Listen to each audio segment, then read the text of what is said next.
What could a man possibly have done for someone as notorious as Jeffrey Epstein to call him dirty and insane? Well, Donald Trump might have some insight on that. Are you still talking about Jeffrey Epstein? This guy's been talked about for years.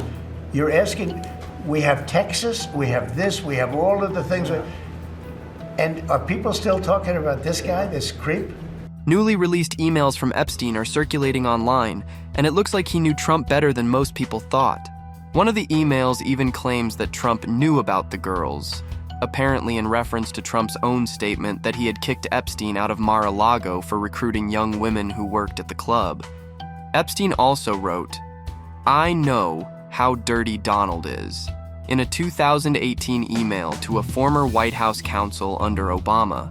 And if that wasn't enough, he didn't shy away from sharing his thoughts on Trump's mental state that same year.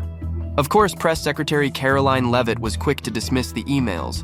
These emails prove absolutely nothing other than the fact that President Trump did nothing wrong. Meanwhile, Trump accused Democrats of bringing up Epstein just to deflect from their handling of the government shutdown.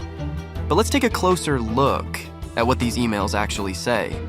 In one April 2011 email to his longtime associate Ghislaine Maxwell, Epstein wrote, "I want you to realize that that dog that hasn't barked is Trump. Victim spent hours at my house with him.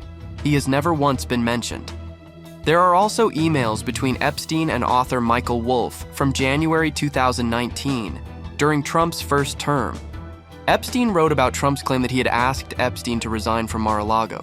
"Trump said he asked me to resign. Never remember ever. Of course he knew about the girls as he asked Ghislaine to stop." The White House insists Trump barred Epstein from the club for being a creep, and Trump himself has said Epstein stole young women who worked at Mar-a-Lago, explaining why their association ended. Maxwell, meanwhile, denied recruiting at Mar-a-Lago during an interview earlier this year. I just wish her well, frankly. I've met her numerous times over the years, especially since I lived in Palm Beach, and I guess they lived in Palm Beach, but I wish her well. And Epstein's opinions on Trump's mental state? They were far from flattering. In a December 2018 email to former Treasury Secretary Larry Summers, Epstein called Trump borderline insane. But this wasn't a one-off remark. Just a month after Trump's inauguration in January 2017, he had written to a New York Times reporter, "That being said, Donald is f***ing crazy. I told you that." Fake news. Epstein also regularly exchanged thoughts on Trump's cognitive abilities with Catherine Ruemler, a former Obama White House counsel.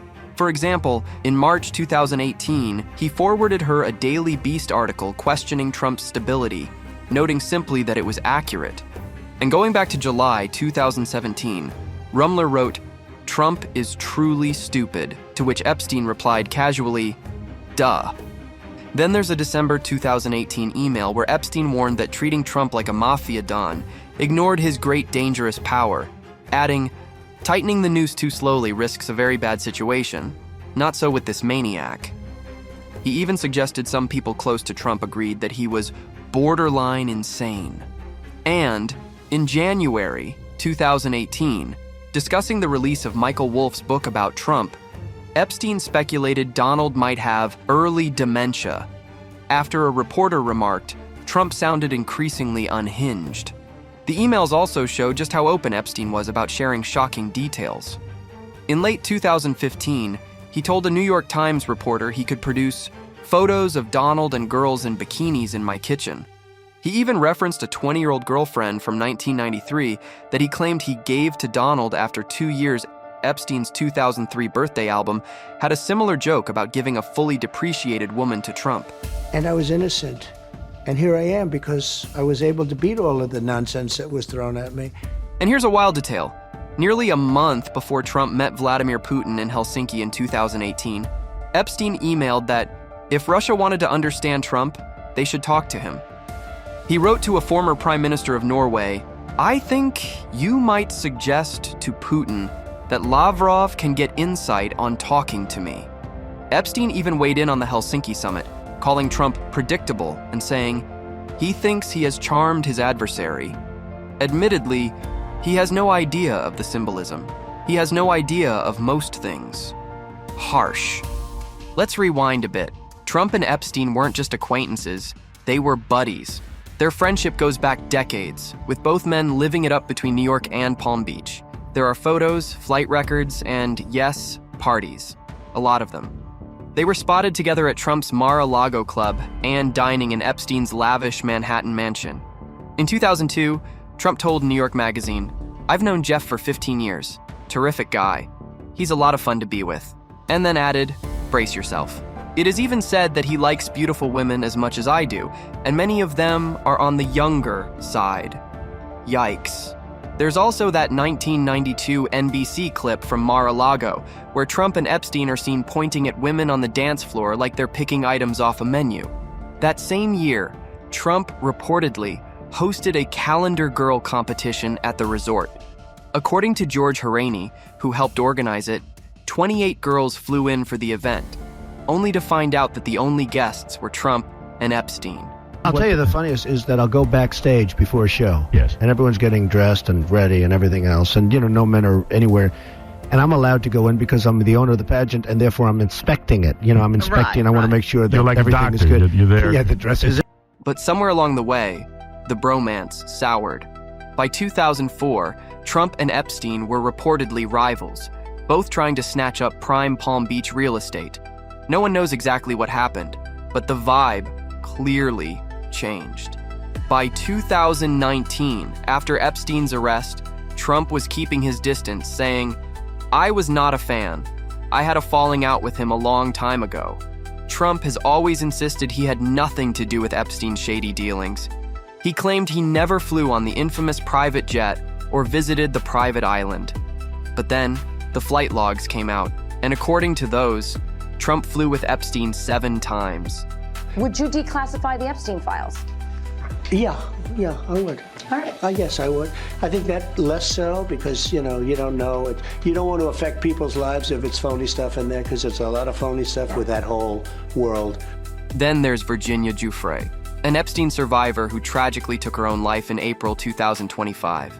She said she was working at Mar-a-Lago as a locker room attendant when Ghislaine Maxwell recruited her. Also, former model Stacey Williams told The Guardian last year that Epstein took her to Trump's Fifth Avenue penthouse back in 1993, and then encouraged Trump to grope her. She called it a twisted game. Trump denies it ever happened. But what really sent eyebrows flying were the recordings released by journalist Michael Wolff. In tapes from 2017, Epstein described himself as Donald's closest friend for 10 years. He painted a pretty grim picture. Trump yelling at staff, womanizing, friendless except for Ivanka, his secretary, and a bodyguard. It's horrible to believe. According to Epstein, Trump was almost functionally illiterate and only read the Page 6 gossip column. Ouch.